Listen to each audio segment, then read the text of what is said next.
On n'a peut-être pas eu le temps d'écouter la parole de Dieu pendant que Jésus prêchait. Ouais. Mais le Seigneur l'a quand même fait grâce. Comme il nous remplit son amour, mais il prend aussi des choses comme de nous. Quand Dieu se révèle à une personne, première chose qu'il fait, il va changer l'état de ton cœur. Dieu a tant aimé le monde qu'il a donné son Fils unique, afin que quiconque croit en lui ne périsse point, mais qu'il ait la vie. On comprend pourquoi le plus grand miracle dans la Bible, c'est le salut des âmes. Il est question de sacrifice. Shalom, shalom. Shalom. Shalom. Je Shalom. me présente, je suis le frère Christian et je suis étudiant en business et je suis avec moi trois personnes, 2 pasteurs et une sœur. Oui. Puis on représente le ministère de Repentance Sainteté Montréal.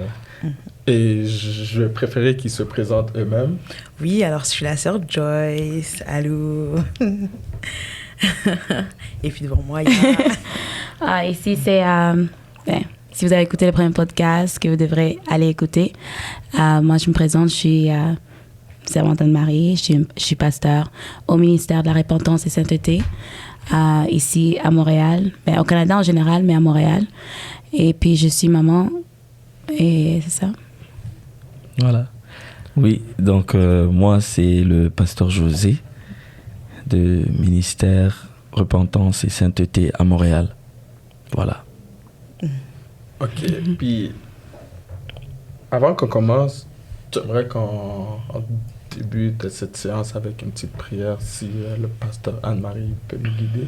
Amen. Amen. Dormons devant les seigneurs. Père éternel, nous voici devant toi. Nous venons devant toi pour te dire merci. Merci pour le souffle de vie. Merci que nous pouvons être ici présents. Nous pouvons être ici en train d'avoir des discussions avec tes serviteurs et servantes afin que ton nom puisse être glorifié. Père, nous te disons merci de nous avoir donné cette opportunité et ce privilège. C'est vraiment une bénédiction. Et je sais que ce type de discussion va aussi bénir aussi ton peuple, va bénir toute personne qui va le regarder ou l'écouter. Nous te disons vraiment merci pour ce moment. Nous te laissons vraiment la place afin que tu puisses venir et nous guider tout le long, que tu puisses nous conduire durant ces moments de discussion et que ce soit vraiment qui prend vraiment tout le contrôle. Et nous t'invitons en ce moment pour que tu puisses mettre les paroles entre bouches afin que tout ce que nous disons puisse te glorifier et puisse édifier ton peuple. Père éternel, nous remettons ce moment entre tes saintes mains et que tu puisses le couvrir avec le sang puissant de Jésus-Christ. Nous avons ainsi prié. Amen. Amen. Amen. Donc, le thème d'aujourd'hui, c'est l'amour qui sauve. Selon vous, qu'est-ce que c'est l'amour qui sauve? Selon vous. Qu'est-ce que c'est l'amour qui sauve? Bonne question. Je vais laisser pasteur José. Je te fais répondre en premier, puis je vais aller. Car aussi, dans Jean 3,16, on nous dit « Car Dieu a tant aimé le monde qu'il a donné son Fils unique, afin que quiconque croit en lui ne périsse point, mais qu'il ait la vie éternelle. » Et le prochain verset nous dit aussi « Dieu, en effet, n'a pas envoyé son Fils dans le monde pour qu'il juge le monde, mais pour que le monde soit sauvé par lui. » Selon vous, qu'est-ce que ces 2 versets-là vous donnent directement? Vous fait, qu'est-ce que ça vous fait juste savoir l'amour qui sauve? Oui, ce verset de la Bible est très central dans toute la Bible parce qu'on nous parle de l'amour inconditionnel de Dieu et comment est-ce que Dieu s'est livré lui-même pour sauver toute l'humanité. Et c'est un passage très central de la Bible parce qu'on nous parle de notre Sauveur. Et ça nous interpelle parce que c'est là, en fait, on voit la mission de notre Seigneur Jésus-Christ. Qu'est-ce qu'il est venu réellement faire? Il est venu vraiment nous montrer cet amour. Et cet amour, il nous montre en se livrant lui-même. Il se livre lui-même pour que vous et moi, nous soyons ici, assis aujourd'hui. C'est parce qu'il y a un homme qui est allé à la croix pour nous sauver. Et voilà ce que je pourrais dire par rapport à cet amour qui sauve. Amen. Amen. J'ai beaucoup aimé la réponse. Est-ce que Pasteur Anne-Marie aimerait rajouter quelque chose? Ah oui, moi, dès que j'entends cette écriture, pour moi, c'est le mot qui me vient vraiment direct, sans me réfléchir, c'est l'espoir. Espoir. Dès que j'entends ça, c'est l'amour, l'espoir. Et c'est vraiment un espoir qu'on a vraiment reçu. C'est vraiment quelque chose c'est vraiment l'amour de Dieu qu'il a vraiment démontré. Donc pour moi, c'est juste... L'amour, pour moi, c'est Dieu. Parce que si c'était pas Dieu, il n'allait jamais nous envoyer son seul fils unique pour mourir pour nous. C'est déjà une manière qu'il a démontré un tel amour pour nous, malgré qu'on ne l'aimait même pas, malgré qu'on ne le connaissait même pas. Donc pour moi, c'est vraiment ça. Et au travers de cela, on a comme cet espoir de pouvoir être avec lui là où est-ce qu'il est. Et de le connaître non seulement dans tous ses aspects, on peut dire, non seulement comme le roi, mais il le connaît même en tant que papa, en tant que maître, en tant que tout. Ok. C'est nice. Bah, du coup, on a défini ce que c'était l'amour qui sauve, mais moi, j'aimerais bien revenir sur un terme. C'est quoi l'amour selon vous? Parce qu'en grec, il y a comme 4 définitions de l'amour. On a l'éros, on a le strong, le stroge, on a le philéo, on a également un amour agapé. Selon vous, c'est quel type d'amour quand on parle d'amour qui sauve? Selon la Bible ou selon nous-mêmes? Non, selon la Bible et selon ce que le Seigneur également... Selon la Bible, c'est...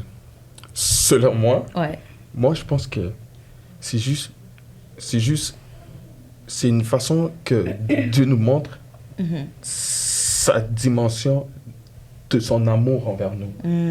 C'est la dimension de l'amour de Dieu le Père envers nous, ses enfants, qui envoie son propre fils mourir pour que nous, on soit sauvés, pour que nous, aujourd'hui, on puisse être appelés, les fils de Dieu, et qu'on puisse être co-héritiers du Seigneur Jésus-Christ.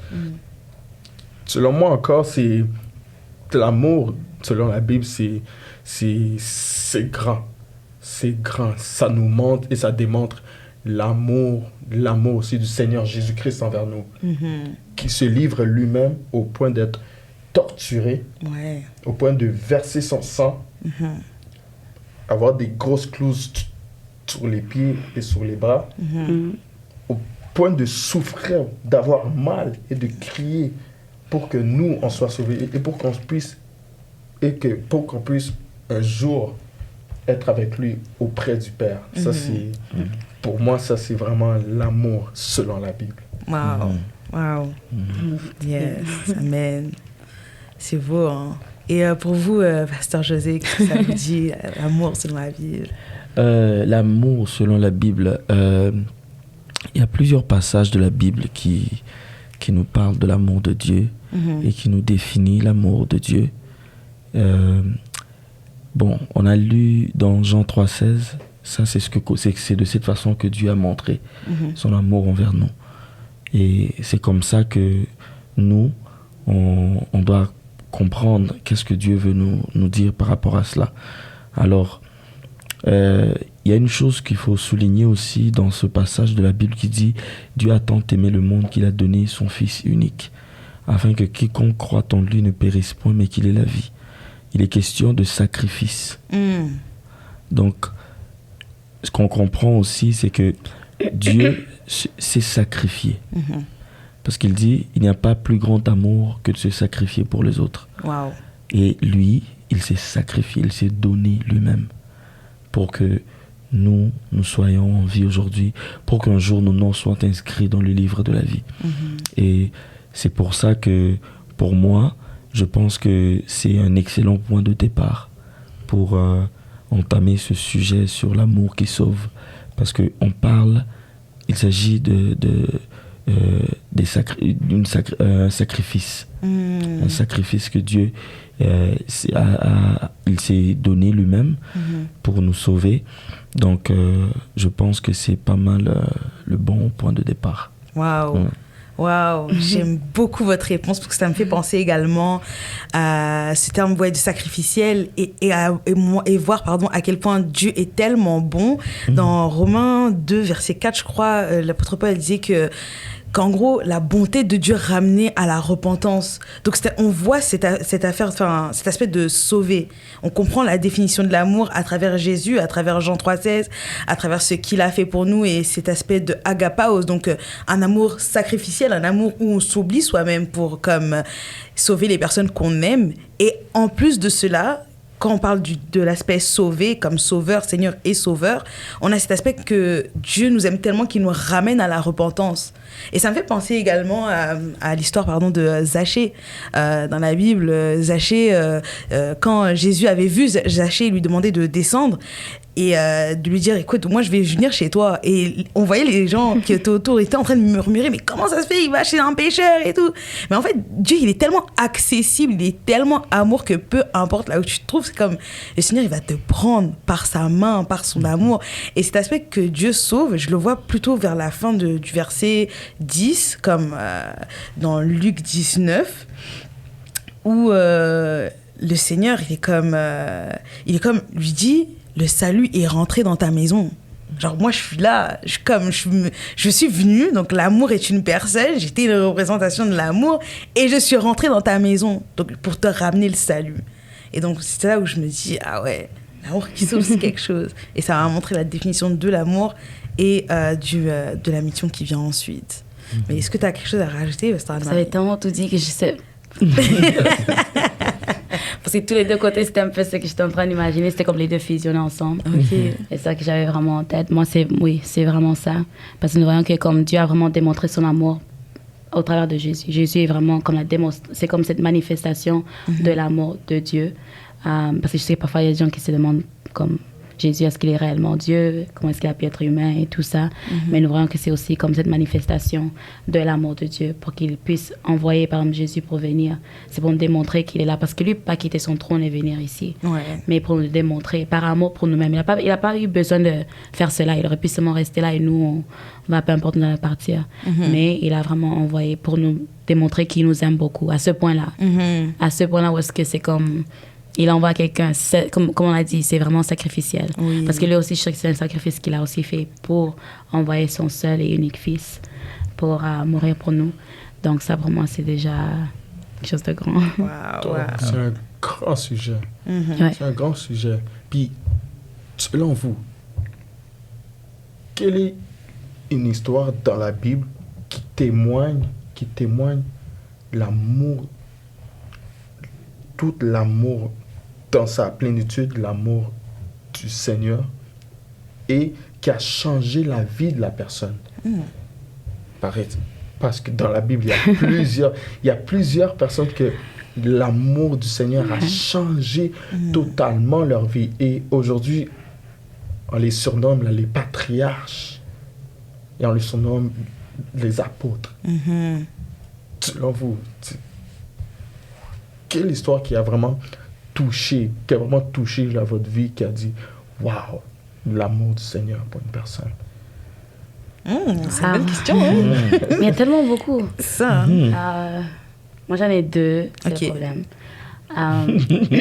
Donc, je ne sais pas quel choisir. Parce que les deux, c'est vraiment les deux qui m'ont, pour moi, comme je m'identifie aussi avec. C'est l'histoire de Paul. Je veux dire, pas de Paul, mais de Pierre. De Pierre. Et puis aussi de la femme adultère. Mais je vais commencer avec la femme adultère. Pour moi, je m'identifie aussi avec cela. Et nous voyons que Dieu a vraiment démontré beaucoup d'amour parce que c'était au travers de Jésus.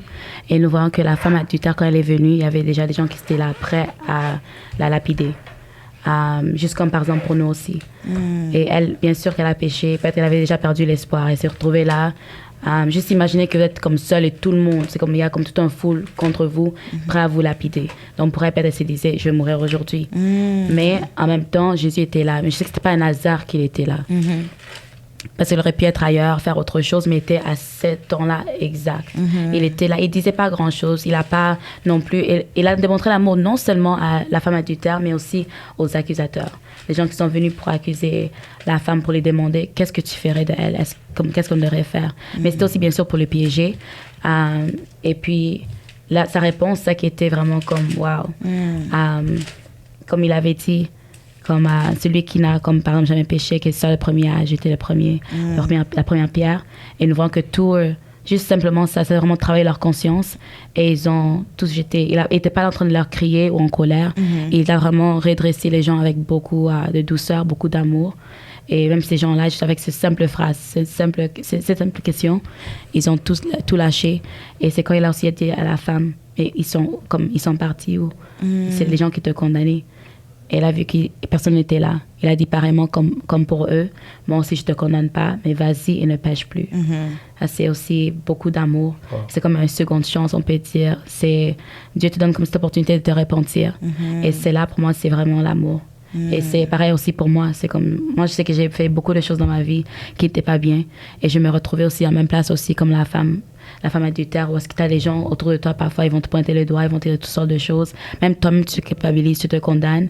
Mais Dieu vient te dire, par exemple, ne te condamne pas. Je ne te condamne même pas. Mais je veux seulement que tu arrêtes, tu te réponds et tu te détournes de ta mauvaise voie. Et je sais que pour la femme, même si tu n'as pas continué son histoire, mais je sais que ça a changé sa vie. Parce qu'elle aurait pu être... Peut-être elle se disait, je vais mourir aujourd'hui, c'est fini pour moi.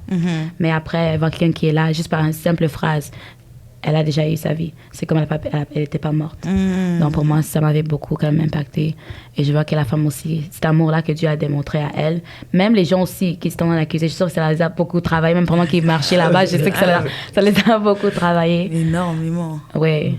C'est pour ça que peut-être ils n'ont rien dit, parce que c'est l'amour, la manière qu'il les a même traités aussi. Mais parfois, nous, on va traiter par nos ennemis de mauvaise manière, mais lui, c'était cet amour-là qu'il a aussi démontré même à ces gens. Puis aussi, c'est quand tout le monde dit « Ah, c'est terminé pour cette personne, c'est fini pour cette personne », c'est lorsque le Seigneur vient au bon moment pour démontrer l'amour, démontrer son amour. Et pour que même les personnes qui disaient « Ah, c'était fini pour elle », pour qu'eux-mêmes témoignent de l'amour du Christ dans ta vie, dans la vie de certaines personnes. C'est incroyable, là, son amour pour nous. Et ça démontre l'amour qui sauve. Et on a vu que c'est l'espoir. Quand il est là, c'est vraiment, il donne vraiment l'espoir. C'est toujours comme, par exemple, quand tu vois que c'est déjà fini, genre, comme je peux plus, c'est déjà fini pour moi, je suis sale, je suis tellement salie que c'est comme, je peux même pas aller au Seigneur. Mais à ce moment-là, un peu comme les gens parfois qui vont, par exemple, disons, essayer, je sais que c'est un sujet un peu fragile, mais par exemple, disons, sensible, disons, parfois, il y a des gens qui peuvent être là, ils peuvent être dans la dépression, ils sentent que c'est vraiment fini, je vais me prendre la vie. Et tu vois que Dieu se manifeste à ce moment-là. Et maintenant, ils ont encore cet espoir-là. Donc, je trouve que, oui, pour moi, c'est vraiment, cette histoire-là, pour moi, c'est... ça me met aussi dans son cas à elle. C'est comme si je me vois, c'est comme si c'est moi. J'ai aussi été adultère parce que j'aurais pu être avec le Seigneur Jésus, mais je me suis mis là à aller dans différents champs, explorer différentes choses au lieu d'être avec lui. Et c'est pareil, mais maintenant, il y a les accusateurs qui sont là, comme le diable qui vient nous accuser. Mais Dieu lui met à sa place. C'est ça. Mais d'une manière qui est... Même avec le diable, il le met à sa place, mais d'une bonne manière, pareil.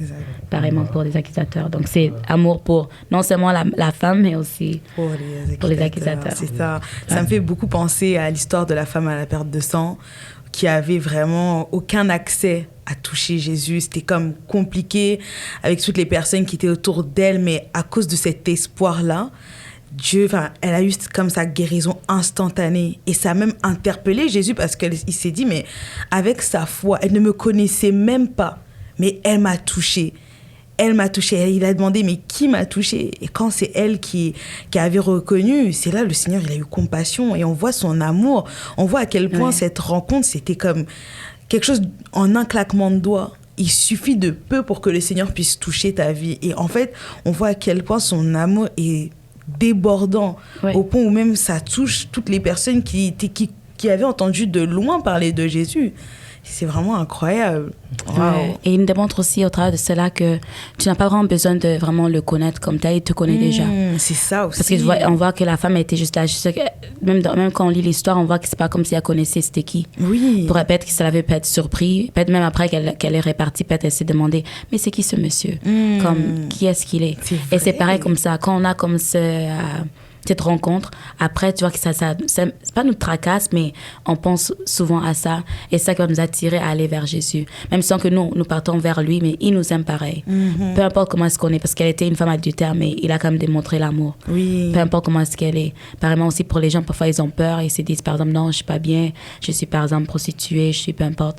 Mais Dieu l'a démontré l'amour pareil, sans qu'elle puisse venir à lui. C'est pas elle qui est partie vers le Seigneur, c'est lui qui est parti pour lui parler en premier. Ça me fait penser au verset où le Seigneur lui disait « Venez à moi, vous tous qui êtes chargés et fatigués, je vous donnerai du repos. » Ah ouais. Et même sans que tu viennes, parce qu'il dit qu'on doit venir. Même sans que nous venons, il est déjà là avec les bras ouverts. C'est ça. Fais seulement ce petit pas-là. C'est juste un petit pas et c'est fini. Même à ça, même quand tu fais pas le pas, il t'aide même à faire ce pas-là. Et c'est vraiment l'amour aussi. Waouh. Ouais.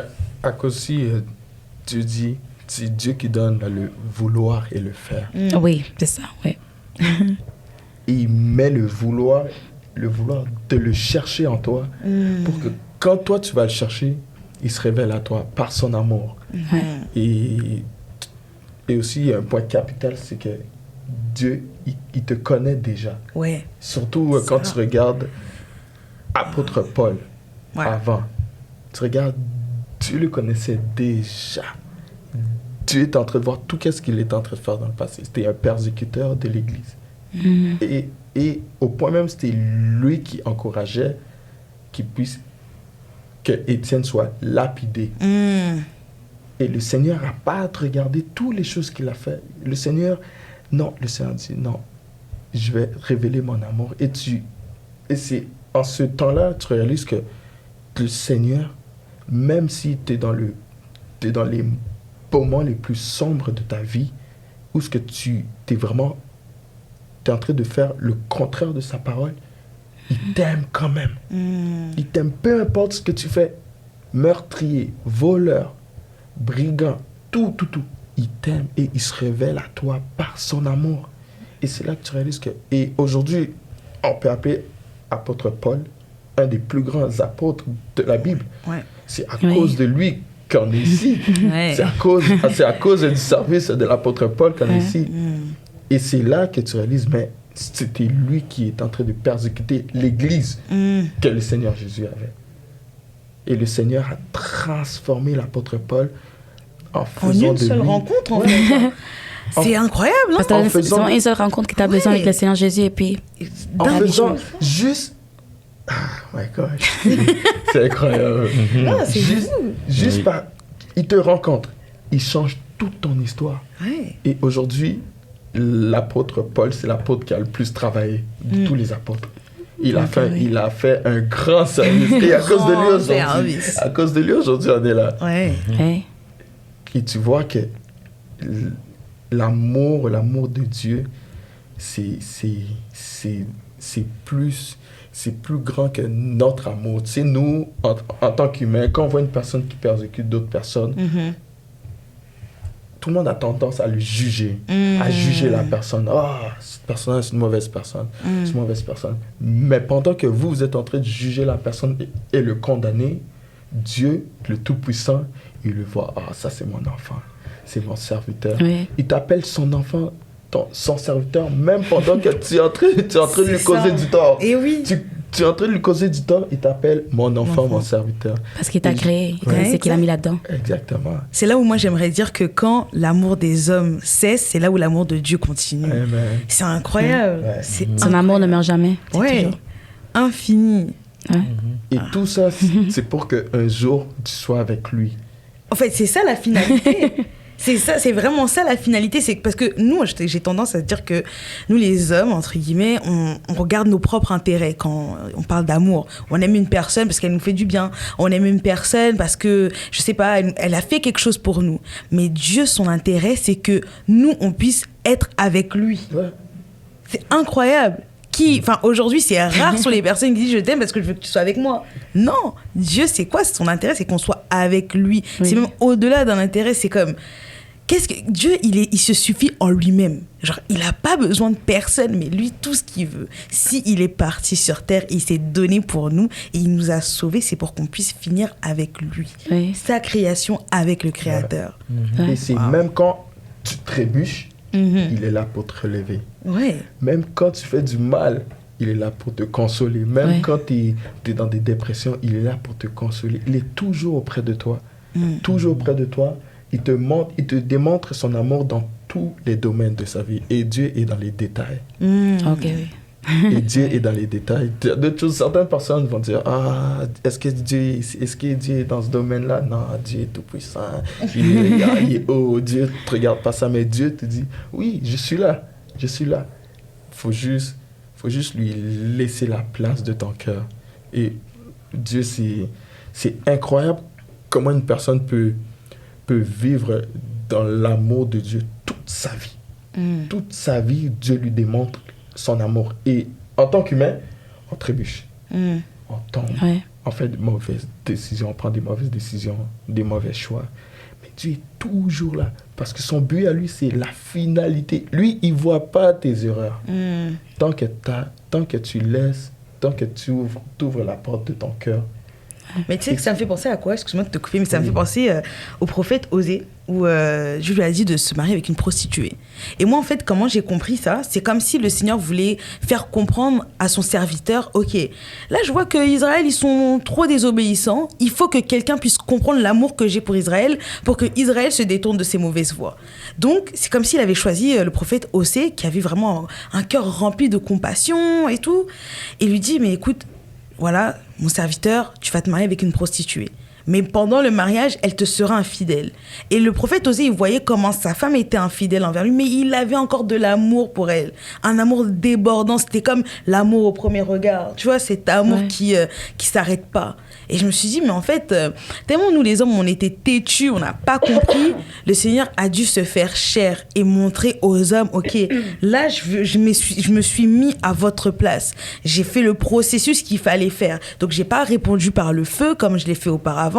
J'ai pas écarté la mer Rouge. J'ai pas fait toutes ces grandes choses. Là, je suis venue comme vous et moi. Et je me suis faite chair.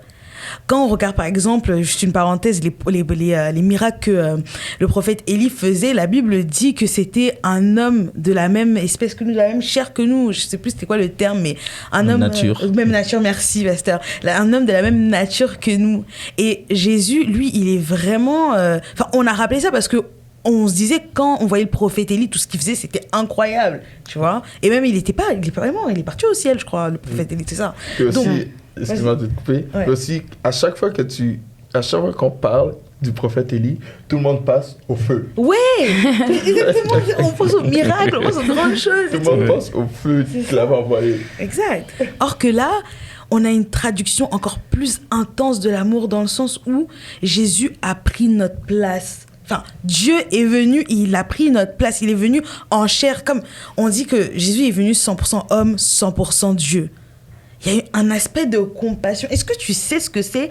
Admettons, on te dit, toi, demain, tu vas prendre la place d'un SDF, d'un itinérant, pour que tu puisses comprendre sa douleur, pour que tu puisses comprendre ce qu'il vit. Est-ce que tu te rends compte que Dieu s'était dit, ok, je vais me mettre à la place de quelqu'un, je vais comprendre ce que mes enfants y vivent pour leur dire que non, moi si je suis arrivée sur terre et que j'ai réussi à dire non à la chair, vous aussi vous pouvez le faire à travers mon amour. Ouais. Tu sais ce que Jésus avait dit 3 fois à Pierre? Pierre, si tu m'aimes, paie mes brebis. Mais ça veut dire quoi? Et il lui a pas demandé, Pierre, si tu fais ceci. Non, si tu m'aimes.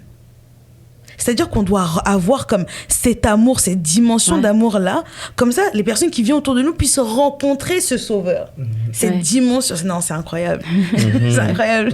Wow. Est-ce que vous avez quelque chose à rajouter? J'ai envie de vous entendre. Non, mais c'est très pertinent ce que vous dites. C'est très enrichissant et très bénissant. Il y a beaucoup de choses on peut soutirer. Je retiens qu'il y a une rencontre qu'un homme peut avoir. C'est-à-dire, tu peux rencontrer... Il y a une de ces rencontres, c'est que tu rencontres Dieu. L'exemple qui me vient en tête, c'est l'exemple de l'apôtre Paul. Comme j'ai ouvert ma Bible ici dans Actes, dans chapitre 9, quand il a rencontré le Seigneur, le verset 4, il dit « Il tomba par terre et il entendit une voix qui lui disait « Saul, Saul, pourquoi me persécutes-tu » Et il répondit, le verset 5, « Qui es-tu, Seigneur ?» Et le Seigneur dit, « Je suis le Seigneur Jésus que tu persécutes. » Ainsi de suite. Donc on voit que le Seigneur, malgré combien mauvais nous sommes, combien têtus nous sommes, combien rebelles nous sommes, le Seigneur est toujours là pour nous racheter. Et c'est cet amour qui vient, qui nous montre, pour nous sauver, pour nous délivrer de l'enfer, pour nous délivrer du séjour des morts. C'est que une multitude tombe, des gens chutent, des millions de gens meurent dans le monde, mais Dieu est toujours là pour courir après ses enfants, pour que ceux-là qui sont perdus puissent revenir à la bergerie, puissent revenir à la maison, pour qu'ils puissent être sauvés. Et c'est cette rencontre avec le Seigneur Jésus qui m'interpelle beaucoup, l'apôtre Paul avec le Seigneur Jésus, lui qui était un meurtrier, lui qui persécutait l'Église. Aujourd'hui, si nous prenons l'exemple de l'apôtre Paul et que nous faisons copier-coller de ce que nous vivons aujourd'hui, on rencontre un criminel dehors qui, lui, les églises, il veut rien savoir. Il rentre dans des églises, il fait exactement ce que l'apôtre Paul fait. Beaucoup de gens vont le dire, ben lui, c'est un démon, c'est même pas un être humain. On va dire que lui, oublie ça, lui, il va finir en enfer. Il y en a qui vont même décréter que tu iras en enfer parce que tu as persécuté l'église. C'est ça. On veut sauver les gens, puis toi, tu viens, Mais Dieu voit au-delà. Dieu voit qu'il y a encore du jus dans cette vase. Il y a encore une semence. La semence est là. C'est juste que l'ennemi est arrivé. Il essaie de corrompre un peu. Il essaie de pousser la personne à s'éloigner. Et c'est ça, en fait. Je pourrais faire le lien aussi en disant que même dans le monde, on peut voir des gens qui sont perdus, totalement condamnés. On le regarde, on dit... Dans notre orgueil, si on peut dire ça comme ça, on se dit « Oh, merci Seigneur, parce que je ne suis pas comme tel. Je ne suis pas comme celui-là. Moi, je vais à l'église, moi, j'écoute ta parole. Mais Dieu ne voit pas de cette façon. Dieu voit plus loin que ça. Il voit plus loin dans le cœur. Il va dans notre conscience, dans tout. Il voit et il se dit non, il est quand même mort aussi pour ces gens-là. Ceux qui les rejetés, les gens qu'on dit les criminels de pire espèce, Dieu les aime aussi. Donc c'est ça en fait, cet amour inconditionnel de Dieu, de notre Seigneur Jésus, c'est qu'il est venu, il s'est livré lui-même pour que ces genres de personnes puissent un jour se retrouver dans le royaume de Dieu. Et ça serait un miracle, parce que la transformation d'une personne qui est malfaisant, qui est malfaiteur, qui est un criminel, et que finalement, du jour au lendemain, il change complètement. Il se dit, je me considère enfant de Dieu aujourd'hui. C'est un miracle, et c'est une transformation miraculeuse. Parce que j'en ai vu des gens qui étaient dans le monde, puis que même moi, je me rappelle dans mon passé, je regardais des gens et me dis, mais ça c'est pas... Ça, tu peux pas racheter ça. Et finalement, aujourd'hui, je bénis le Seigneur parce que ce sont des gens qui ont donné leur vie à Christ. Ils sont nés de nouveau et ils cherchent Dieu. Ils ont même des dons spirituels. Ils servent le Seigneur. Et là, ça m'a permis, Dieu a utilisé ça pour me faire réaliser que son amour est inconditionnel. Donc, c'est ça qui est vraiment très intéressant avec la parole de Dieu, c'est que ça nous rassemble, ça nous donne l'espoir.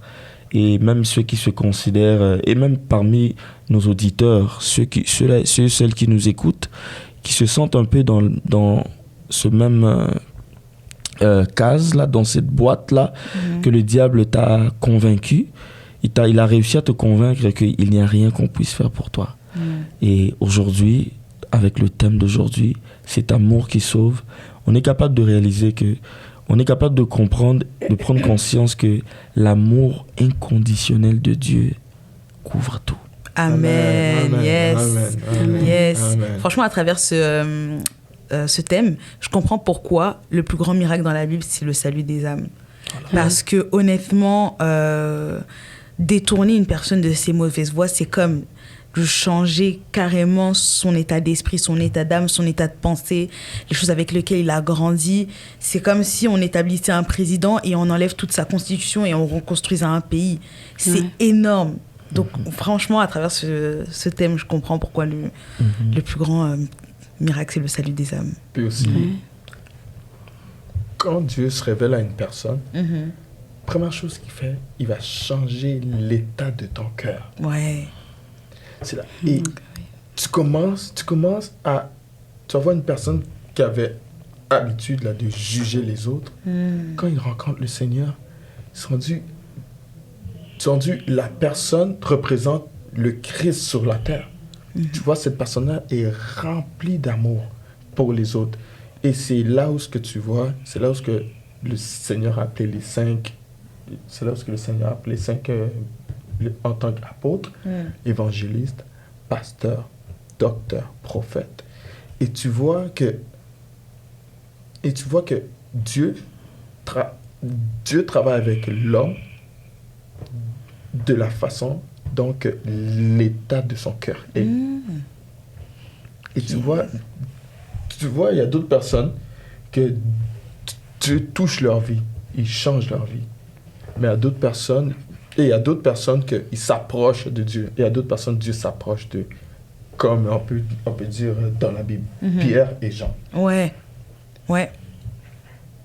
Pierre et Jean, Pierre, c'était un zélé du Seigneur. Chaque fois qu'il y avait quelque chose, c'était lui le premier qui sortait. C'était lui, même quand le Seigneur a voulu être arrêté, c'est l'apôtre Pierre qui a coupé l'oreille de la personne. Mais l'apôtre Jean, on dirait que c'était le bébé du Seigneur. Ouais, du Seigneur. C'est ça. Des fois, on dit souvent que Pierre aimait Jésus, mais Jean était aimé de Jésus. Exactement.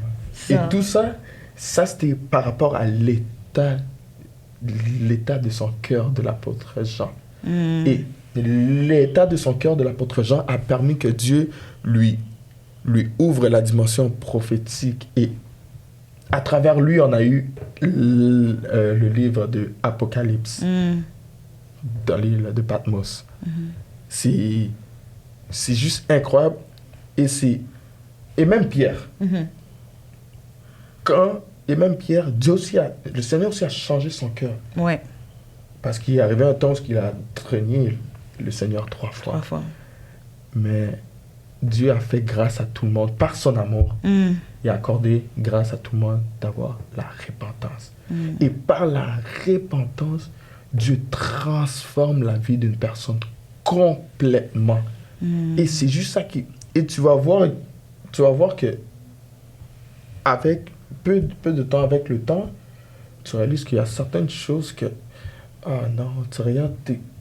Toi-même, tu réalises que l'état de ton cœur a changé.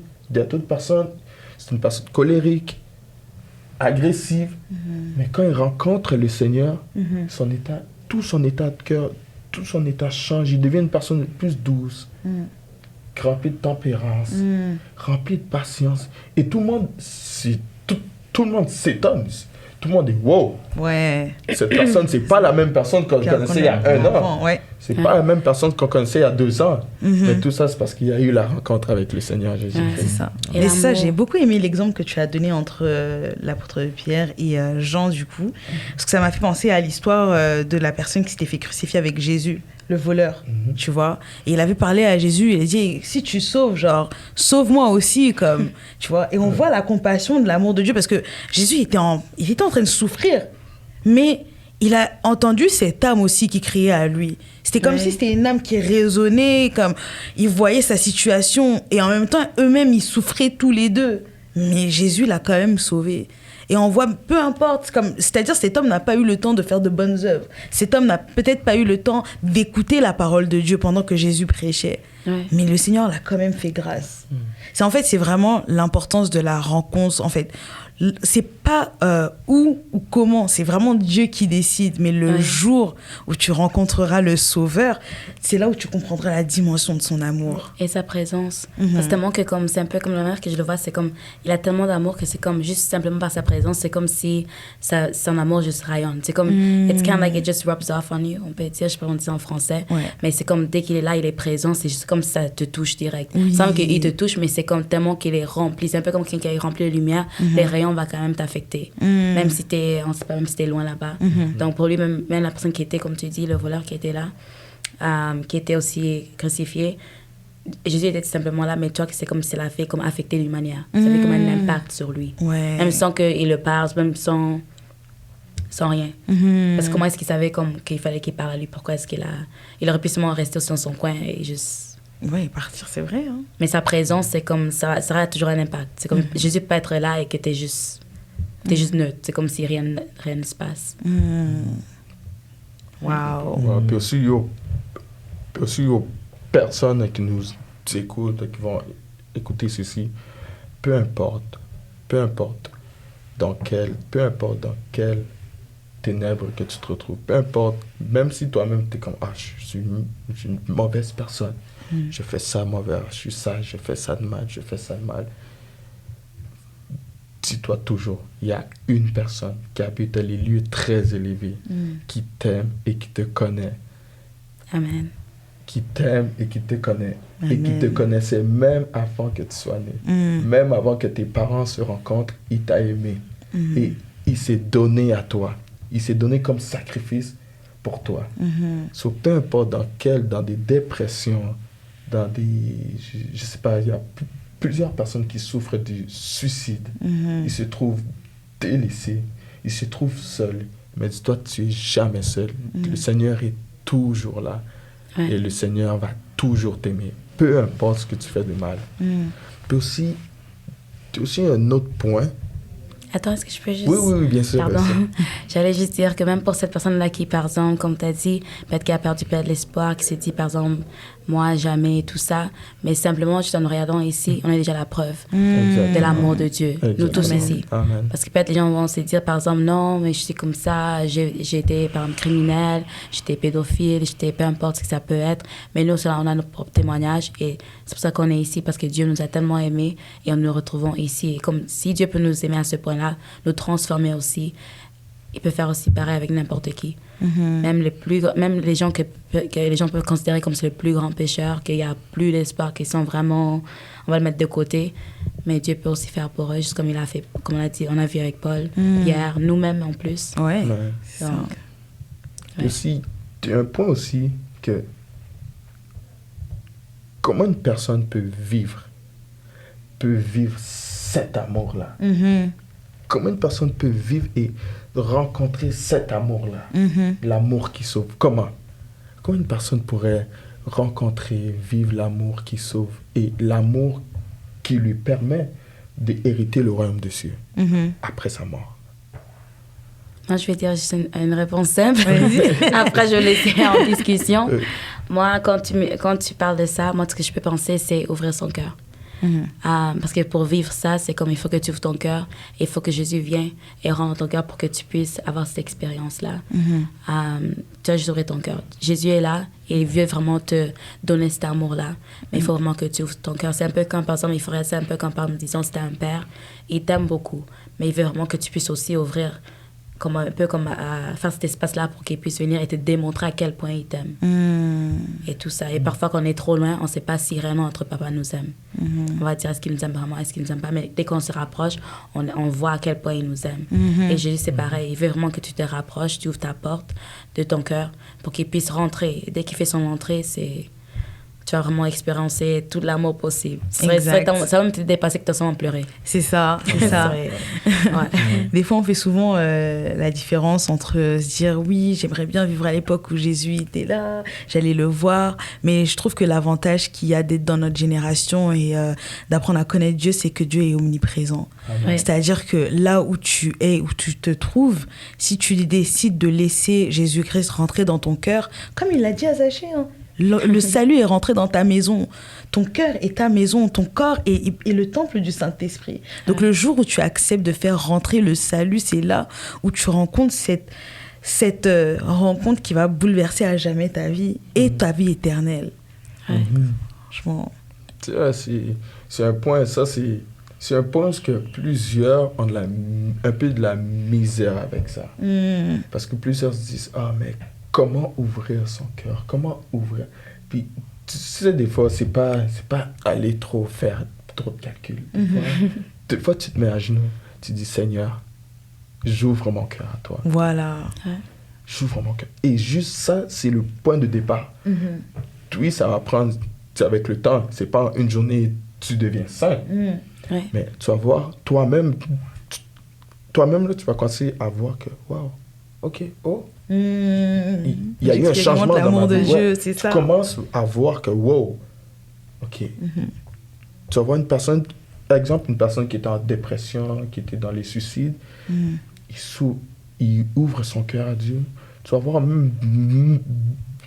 toutes les pensées suicidaires, toutes les dépressions, ça part seul. Ça part seul.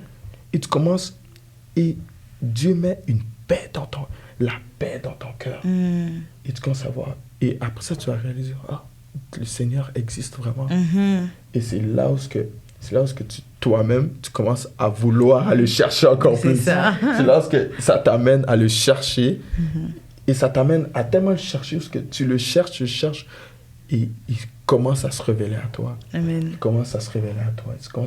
Et quand il se révèle à toi, il faut toujours se dire, quand Dieu se révèle à toi, il dépose une bonne sémence en toi. Amen. Ouais.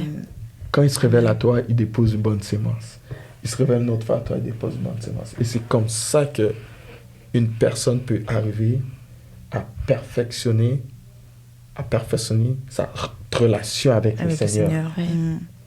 Car ton cœur devient le cœur du Seigneur. Sur tous les âmes perdues, tu les vois comme le Seigneur le voit. Et non, tu ne le vois pas comme le monde le voit. Tu le vois comme le Seigneur le voit. Et c'est pour ça qu'il y a d'autres gens qui sont prêts à tout pour les âmes du Seigneur. Quand ils voient une âme perdue, pour lui, c'est pas, non, moi, je ne vais pas le juger. Ça, c'est mon frère. Ça, c'est ma soeur. Peu importe ce qu'il fait de mal, ça, c'est mon frère, c'est ma soeur. Et c'est là où tu vois cette personne-là a vraiment rencontré le Seigneur Jésus-Christ. Et qu'on pense comme à nous-mêmes, surtout quand on voit quelqu'un, par exemple, moi je me rappelle quand j'étais un peu plus jeune, même avant de me donner ma vie à Christ, je sais pas, c'était juste en moi, de tout le temps essayer de voir le côté positif des gens. Donc disons par exemple, t'es méchant envers moi, mais toutes les fois, c'est tout le temps comme ça. Je vais te regarder, mais je vais essayer de voir par exemple, ok, bon, elle est méchante contre moi, je peux pas me fâcher contre elle. Qu'est-ce qui l'a poussée à être méchante avec moi? Peut-être qu'elle traverse des moments difficiles, peut-être qu'on sait pas trop quoi, parce que je pense aussi à moi, par exemple, parfois tu peux être là fâché contre quelqu'un juste comme ça. Mais c'est à cause, ça n'a rien à voir avec la personne, c'est plus de manière personnelle. Donc, je sais pas, pour moi c'était un peu comme ça. C'est comme on peut être heureux aussi de voir quand on voit quelqu'un. On essaie de se poser la question, par exemple, qu'est-ce qu'ils peuvent traverser? Qu'est-ce qui leur pousse vraiment à réellement être comme ça?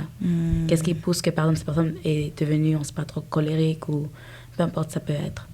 Moi, je me dis aussi, c'est la manière dont Dieu nous voit. Ouais. Peu importe notre état, comme il voit le meilleur de nous, et peu importe où on se trouve. Donc c'est pour ça que la Bible dit que la main du Seigneur n'est pas trop courte pour sauver. Dieu est tellement bon que son amour est infini. Vraiment, c'est comme... C'est même pas une parole magique, mais c'est vraiment son amour qui transforme.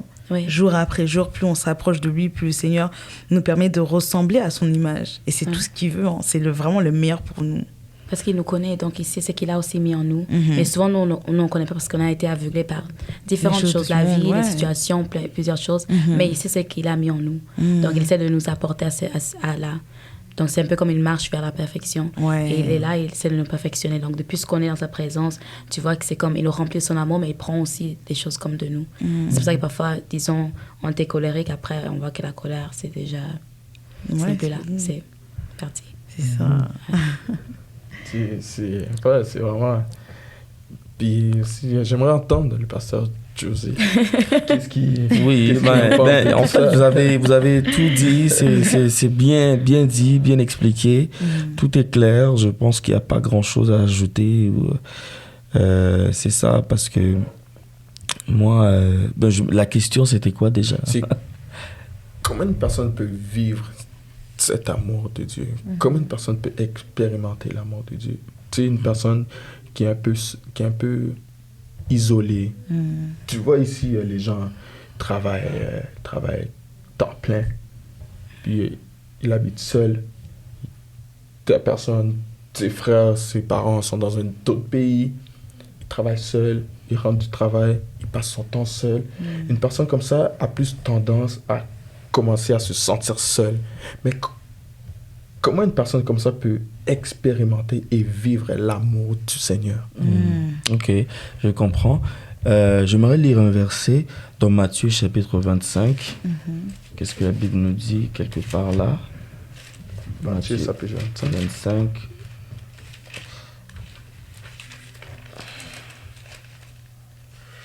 le verset 24, c'est les paraboles le parabole des talents. Et Jésus dit quelque chose au verset 34. Il dit, « Alors le roi dira à ceux qui seront... » Je vais mettre ça comme ça. « Alors le roi dira à ceux qui seront à sa droite, « Venez, vous qui êtes bénis de mon Père, prenez possession du royaume qui vous a été préparé dès la fondation du monde. » Et elle dit, au verset 35, il dit, « Car j'ai eu faim et vous m'avez donné à manger. J'ai eu soif et vous m'avez donné à boire. J'étais étranger et vous m'avez recueilli. J'étais nu et vous m'avez vêtu. J'étais malade et vous m'avez visité. J'étais en prison et vous êtes venus vers moi. » Les justes, la Bible les appelle les justes, ceux qui avaient agi droitement. Et la Bible dit, les justes lui répondront, « Seigneur, quand avons-nous vu avoir faim et t'avons-nous donné à manger? Ou avoir soif, t'avons-nous donné à boire? Quand avons-nous vu étranger et t'avons-nous recueilli? Ou nu, t'avons-nous vêtu? Quand avons-nous vu malade ou en prison et sommes-nous allés vers toi? » Et le roi leur répondra, « Je vous le dis en vérité, toutes les fois que vous avez fait ces choses à l'un de ces plus petits de mes frères, c'est à moi que vous les avez faites. » Donc, ici, on voit ce passage qui est très, très intéressant. Et le Seigneur nous fait voir que une fois qu'on a fait cette rencontre avec lui, on découvre son amour, son plan, le plan merveilleux qu'il a pour nous. Et parfois, les gens se disent... les plans, quand Dieu il parle de plans, c'est-à-dire Dieu a écrit des choses qui doivent arriver dans notre vie, des choses que Dieu a déjà prédestinées, des belles promesses qu'il a pour nous, qu'il a déjà placées là. Donc quand la Bible dit que ce sont des plans de bonheur et non de malheur, en réalité c'est que Dieu a vraiment dit dans sa parole, c'est sa parole, il ne joue pas avec les mots, il dit exactement ce qu'il a prévu pour nous. Et ici, il nous fait comprendre que une fois que tu as rencontré le Seigneur dans ta vie et que tu expérimentes cet amour et tu réalises que Dieu est bon et que son amour est tellement grand, tu veux répandre son amour autour de toi, ben voici de quelle manière tu dois le faire. Pense à ceux qui sont condamnés, à ceux qui sont en prison, à ceux qui ont faim, à ceux qui ont soif, à ceux qui sont nus, ils n'ont pas de vêtements. Et une fois que tu commences à exercer les œuvres de justice, les œuvres droit des saints, c'est là que le Seigneur va se rappeler de toi. Parce qu'il dit ici, il dit, toutes les fois que vous avez fait ces choses, l'un de ces plus petits, c'est à moi que vous les avez faites. Mais si vous remontez plus haut, au verset 34, le Seigneur il dit, le roi dira à ceux qui seront à sa droite, venez, vous qui êtes bénis de mon Père, et prenez possession du royaume qui vous a été préparé dès la fondation du monde. Fait que là, on sort un peu, on va un peu à côté, mais ça nous fait réaliser que cette rencontre qu'on a avec le Seigneur, c'est un départ, c'est en fait le départ d'un voyage. Wow. C'est que Dieu a tellement prévu des choses plus loin qu'il nous demande d'ouvrir le cœur, de le permettre d'entrer, de transformer notre cœur, de commencer une marche nouvelle avec lui. En fait, d'expérimenter cette vie nouvelle, d'être né de nouveau, être une nouvelle créature. Et parce qu'il y a des choses qui nous attendent, il a des plans merveilleux. Et ces plans, c'est que dans son royaume, on va être avec lui pour l'éternité. Et moi, quand je lis ce passage de parabole de talent, ça fait très mal de fois parce que très souvent, les gens, ils passent un peu à côté. Ils passent un peu à côté parce que on réalise pas que vivre l'amour de Dieu, c'est avec nos frères, avec nos sœurs. C'est là qu'on a seulement ce moment-ci pour le temps qui nous a été donné sur cette terre pour exercer ça. Parce qu'une fois que ce temps-là qui nous a été accordé est expiré, c'est maintenant aller rendre compte de ce que tu as fait de ta vie. Donc on comprend que cette rencontre avec le Seigneur, comme c'était le cas avec l'apôtre Paul, c'était le cas avec plusieurs grands hommes de Dieu dans la Bible, c'était en fait ça le point de départ. Que Dieu commence avec la rencontre avec lui. Tu rencontres et tu manifestes les œuvres dignes d'un enfant de Dieu, et là tu rentres dans ta destinée, dans le plan que Dieu avait élaboré pour toi. Donc je m'arrête là pour dire que c'est vraiment merveilleux le plan que Dieu a pour nous, et j'espère que je réponds à la question. Oui, c'était un peu lent. Non, quand même. Mais c'est ça, c'est merveilleux le plan que Dieu a pour nous, et c'est ça en fait ce qui nous identifie, parce que nous on est ici, on est parfois des gens, c'est que les gens ils passent un peu à côté, c'est-à-dire la vraie vie, vivre la vie chrétienne, c'est pratiquer, obéir à la parole de Dieu. Quand tu obéis à la parole de Dieu, tu obéis à cette parole-là qui dit « Pense aux affligés. Pense à ceux-là qui sont abattus. Le salut n'est pas seulement pour toi-même. C'est pour que d'autres personnes puissent aussi en bénéficier. Parce que tu risques même de perdre ton salut en étant égoïste. Donc c'est ça aussi le danger. Donc on accepte le salut, oui, c'est un cadeau du ciel. Ça vient, on l'a reçu gratuitement et on va la donner gratuitement. Exact. Donc c'est ça un peu ce que je pourrais répondre par rapport aux questions qui m'a été posées. Merci beaucoup, Pasteur José. J'ai beaucoup aimé ce que vous avez dit. Puis j'aimerais rappeler aux chrétiens ou aux personnes qui nous regardent que des fois, on est peut-être la seule Bible que les gens autour de nous vont lire. Donc c'est très important, comme vous avez dit, le salut, on ne doit pas être égoïste avec. Il y en a qui n'ont jamais qui n'ont jamais entendu parler de Jésus, ou il y en a qui n'ont jamais entendu, ne sont jamais partis à l'église, et ils ne connaissent pas qui est le Seigneur. Et des fois, on peut être au travail, ou peu importe où on est dans un cadre où on ne peut pas forcément évangéliser directement, mais notre manière de vivre peut être la seule Bible que les hommes peuvent voir et lire au travers nous. Et c'est important parce qu'on peut comme être les prémices d'une rencontre que la personne aura avec le Seigneur. Donc vraiment, je voulais inviter tout type de personnes du coup à notre événement qui aura lieu le 11 au 12 novembre à Montréal avec l'église de Ministère Repentance et Sainteté. Venez et rejoignez-nous. On a parlé de différents types de cas et peu importe où tu te trouves, la main du Seigneur n'est pas trop courte pour sauver. Amen. Et ton cas n'est pas trop, négatif pour que le Seigneur puisse te sauver. Vraiment, c'est par son amour et par sa grâce, nous-mêmes qui sommes là aujourd'hui, nous sommes des témoignages vivants et Dieu veut utiliser ta vie comme témoignage également. Donc voilà, est-ce que vous avez quelque chose à rajouter pour nos internautes, pour les personnes qui vont nous parler? Puis aussi, l'adresse c'est le 1240 rue Drummond Street au centre-ville à Montréal. À l'hôtel Best Western Place. Yes! Et les heures, les heures? Ah oui, les heures. C'est le samedi, le 11, c'est de 3h à 7h. OK. Et le dimanche, le 12, c'est de 10h à 1h. Oui. Si je ne me trompe pas. Oui, donc samedi, c'est, je pense que c'était 14h à 19h. OK, parfait. Oui. Parfait. Voilà. Aussi, j'aimerais qu'on fasse une petite prière de salut pour toutes les personnes qui nous écoutent. Peut-être une personne a été touchée. Peut-être une personne par toute notre conversation a été éclairée. Et cette personne aimerait recevoir le Seigneur Jésus-Christ comme Seigneur et Sauveur. Si les pasteurs peuvent nous aider dans la prière.